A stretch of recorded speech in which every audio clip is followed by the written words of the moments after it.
En muchos países sienten la necesidad de tener un presidente como este señor. Ahora les voy a dejar un discurso del señor Nayib Bukele, presidente de El Salvador, que es uno de los tantos que hace, pero en este caso fue por su cuarto año en la presidencia. Vamos a escucharlo. Presten atención. En 4 años, El Salvador es otro país. Eso no lo puede negar nadie, ni siquiera la oposición. Hemos tenido que trabajar muy duro para llegar hasta acá. No tengo que repetir la historia porque los salvadoreños la conocen bien. Saben de primera mano cómo es vivir en un país controlado por terroristas, sin libertad, sin esperanza, sin nada.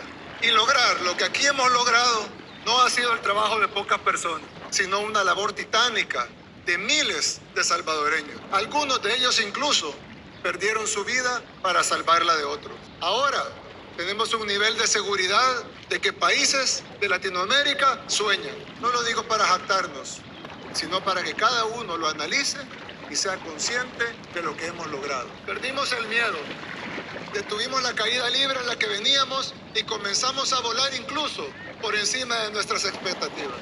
El país más pequeño de América es ahora ejemplo para países más grandes que cuentan con más recursos, porque los logros en seguridad son irrefutables.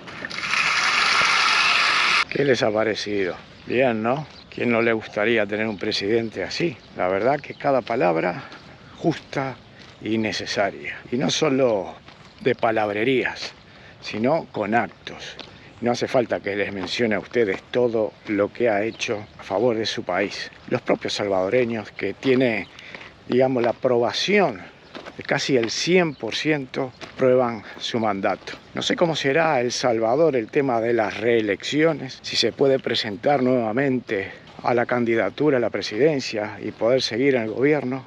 No lo sé, ya me lo sabrán decir ustedes, salvadoreños, pero claro, si no fuera así, ¿qué pasaría, no? Porque un presidente como este señor, que ha hecho tanto por su país, que no pueda ser reelecto, el que viene atrás, que muchos de los que nos fuimos de nuestros países fue por el tema económico, otros por seguridad y otros se habrán ido por amor o porque tan solo querían irse y probar fortuna en otros países. Diferentes vidas, diferentes historias existen en este mundo. Seguramente los salvadoreños, como muchos centroamericanos, no se han ido nada más por el amor al arte y tan solo por disfrutar, sino que se han ido por el tema de la seguridad y la falta de oportunidades en sus países. Como dice el señor Bukele, es el país más chico de América.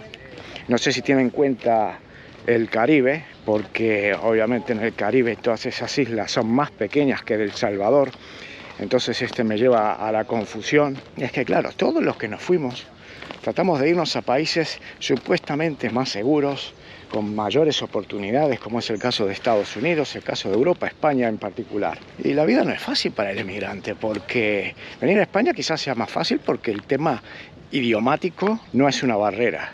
Las costumbres son más o menos parecidas. Pero después, el caso de Estados Unidos, que no tiene nada que ver, es un país que no tiene nada que ver, habla inglesa, que sí, que todo muy lindo, el sueño americano, que casa grande, coche grande, buenos salarios, cobras en dólares, puedes vivir como un rey. Pero no es tan fácil. Muchos de los que migran por los pandilleros, escapando de esa violencia, ¿no? Y después llegan a Estados Unidos y quizás sea más de lo mismo, como en aquellos años 80 y 90, que muchos de esos pandilleros que vivían en California los deportaban a El Salvador, ¿tá? Y empezar de nuevo la misma historia. Yo sí te digo la verdad, la única pandilla que tuvimos nosotros era la del barrio. Teníamos una pandilla para jugar al fútbol, jugábamos a los soldaditos, jugábamos a las bolitas, las canicas y nada más. No sabíamos ni lo que era un tatuaje. Que va, recién ahora empezaron el tema de los tatuajes, usar pendientes y todas esas cosas. Nosotros nunca. Fuimos una sociedad sana y lamentablemente ahora por el tema del narcotráfico que se ha extendido en todos lados y también en Uruguay, está habiendo muchos homicidios, ¿no? Y claro, Y en esos momentos uno lo que requiere es un presidente que tenga, digamos, que los tenga bien puestos y diga las cosas claras como son, como este. Y muchos le tienen miedo, muchos tienen miedo de estos tipos de discursos, porque ya evocan a estos dictadores, que puedan llegar los dictadores, que venga este, que venga el otro, y que los pongamos en guerra. Y más guerra de la que están ahora, en la que mueren cientos de personas. ¿Cuál es la solución? Puedes andar con políticas de hablar así bajito, hablar entre algodones, tratarlos a estos delincuentes como si fueran madres de la caridad. No, tío, ahí uno quiere la mano dura, uno lo que quiere son dictadores, no son dictadores. No quiere una persona que tenga ese poder solamente para perpetuarse para siempre. No, lo que quiere es alguien que diga lo que quiere escuchar, pero no solo eso, no lo que quiere escuchar la población, sino que actúe. Y lo difícil que es actuar. Porque claro, todos esos policías, por ejemplo, porque tiene que tener usted a todos los policías, al ejército de su lado. Esos policías que seguramente muchos de esos países viven en la extrema pobreza, porque los salarios no dan para nada, y tienen que vivir en los mismos barrios que los mismos delincuentes. Y es normal, si ganan miserias, si vienen estos, si le ofrecen 10 veces más, ¿cómo no se van a pasar de bando, no? A que están en la situación de ellos. Entonces lo que ha hecho este señor, que no es solo de hablar, sino de actuar, no es nada fácil, nada sencillo, y lo ha logrado por lo visto. Pero claro, hay muchos que están en contra de los derechos humanos de los delincuentes, pero ¿qué pasa con las familias? ¿Qué pasa con esas familias que han sufrido estos delincuentes? ¿Qué es lo que pasa con ellos? Eso da igual, ¿no? Eso no vende. Esa es la corrupción que existe en esos países de América Latina, en todas partes del mundo, ¿no? Obviamente en todas partes del mundo existe esto. Y por eso no solo alcanza con hablar, también se necesita algo más. Y por eso siempre este señor menciona la palabra de Dios.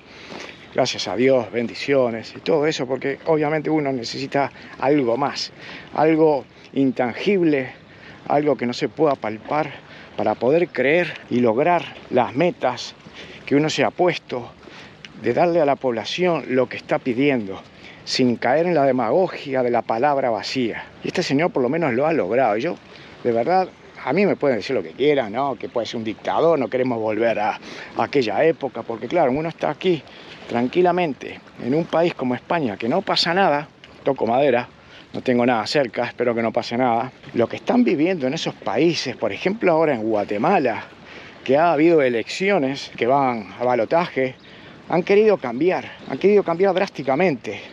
Pero como no tienen una persona como el señor Bukele, han votado otra persona diferente, no sé si es más de izquierdas que de derechas, porque están cansados, digamos, del actual gobierno que no ha hecho nada.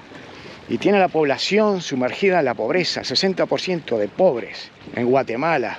Y la gente se sigue yendo, se van para Estados Unidos y se encuentran con esa barrera que nadie los quiere ahí, no pueden entrar. ¡Qué vida es la del migrante, ¿no?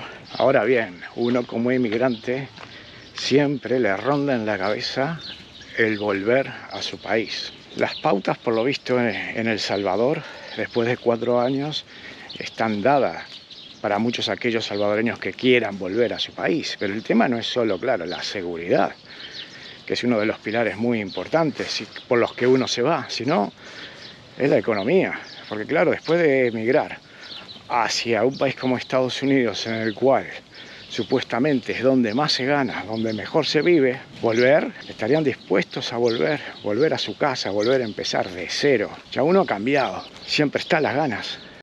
Yo siempre que vuelvo a Uruguay me siento feliz de volver a reencontrarme con aquellos amigos, mi barrio, volver a caminar por esas calles donde había caminado de niño, ir a la escuela, al liceo, pero ya la sociedad ha cambiado totalmente. Después de 20 y pico de años ha cambiado, pero muchísimo. No sabría si decir cambiar todo en donde estás.